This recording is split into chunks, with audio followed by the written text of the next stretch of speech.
Շնորհակալություն Տիկին փոխնախարար սոցիալական ոլորտում լրջագույն բարեփոխման գործընթացը կարելի ասել հասնում է իր ավարտին։ Այն, եթե իմ հիշողությունը չի դավաճանում, սկսել է մոտ 2011 թվականից համալիր սոցիալական կենտրոնների ներդրման գործընթացը։ Ես կխնդրեմ, որպեսզի դուք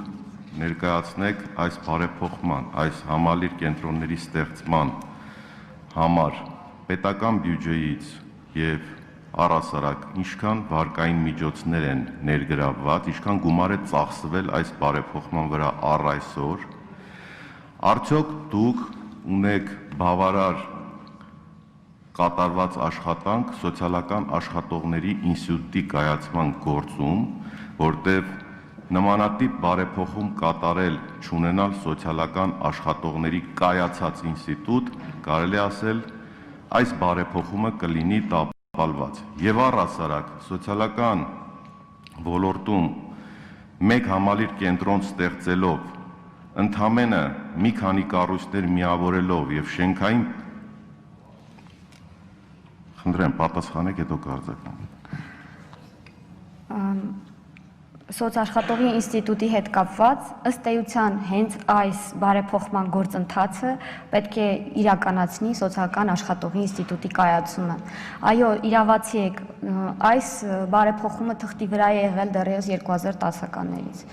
Սակայն շատ համարձակ բարեփոխում է եւ կարծես թե այսպես դանդաղել է եւ դժվարացել է իրագործումը, որովհետեւ փոխելու է իսկապես սոցիալական ծառայությունների տրամադրման ողջ տրամաբանությունը եւ պատկերը։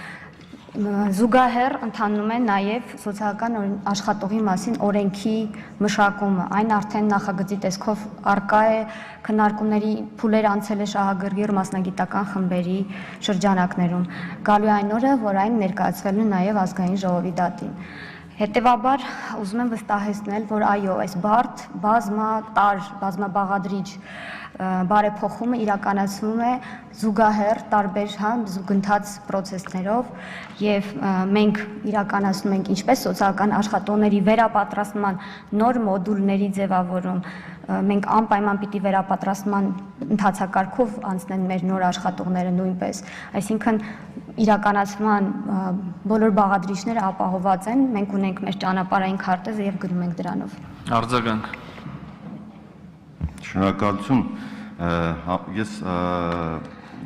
համակարգը ներդրվելու է 2021 թվականից եւ ձեր պատասխաններից ակնհայտ է դառնում, որ դեռևս ամբողջությամբ պատրաստ չէ նախարարությունը համակարգի ներդրման համար։ Իսկ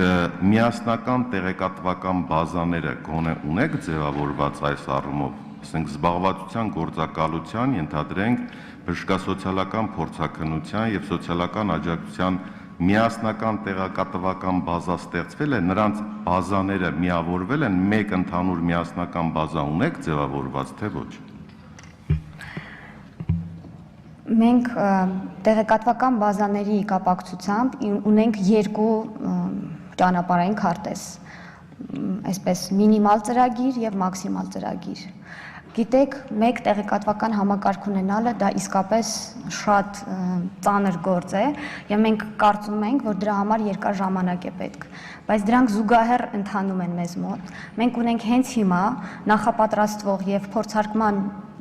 գործընթացում գտնվող բազաների կապակցվածության հարթակը, այսինքն մենք այս պահին դրանք առանձին տեղեկատվական համակարգեր էին մինչ օրս, հիմա դրանք կապակցվում են մեկ ընդհանուր հարթակի մեջ եւ այդ ձևով, այդ ձևաչափով կաշխատեն, մինչեւ մեկ միասնական ընդհանուր համընդհանուր բազայի ունենալը։ Այսինքն մենք չենք ունենա խափանում, արդեն կունենանք առաջընթաց, բայց նաեւ ենթադրում ենք, որ ավելի ֆունդամենտալ բարեփոխում պիտի ունենանք։